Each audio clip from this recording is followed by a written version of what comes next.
I am Pragya and I bring to you excerpts from the current issue of Outlook. The issue looks at two cover stories. One, in which Outlook continues to cover Gaza and reaffirms its commitment to bearing witness.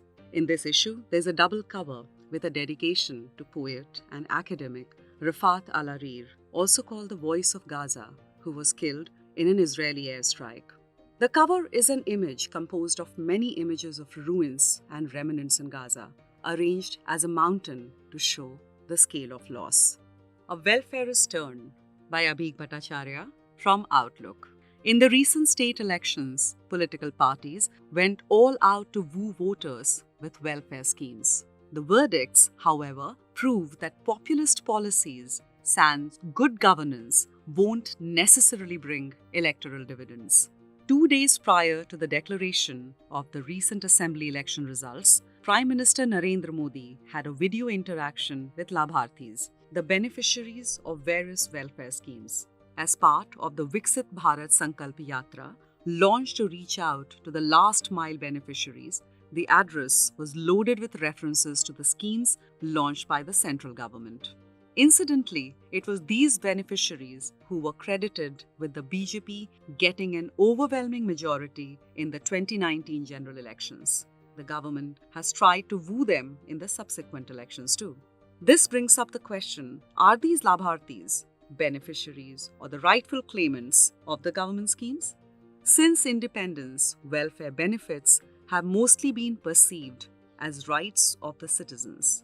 However, from the 1980s, the discourse started changing. Earlier, what used to be the left's domain has now been appropriated by the far-right parties. This change of narrative is seen not just in India, but also across the world. In Denmark, for instance, in the 1990s, far-right parties like Danish People's Party managed to garner overwhelming support through their well-crafted image as the true defenders of the Danish welfare state. This narrative was propagated in different countries across Europe, but it gradually changed.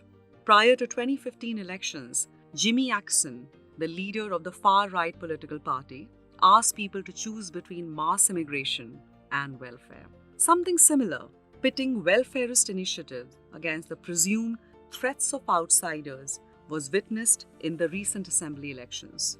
While campaigning in Madhya Pradesh and Rajasthan, the BJP kept reminding people that Pakistan is observing the elections closely. But the party left no stone unturned to promote their schemes to woo voters. While there has been a shift from left to right pertaining to welfare schemes, the concept of the welfare state was propagated by the left parties and the socialist factions of the Congress. On January 17, 1955, while addressing the meeting of the All India Congress Committee, then Prime Minister Jawaharlal Nehru said, "India should thrive to become a welfare state." While pointing out that socialism has always been a part of Congress's ideology, he added, "The establishment of a socialist pattern of society had been implicit all along in the party's objective." For this and more, read the current issue of Outlook.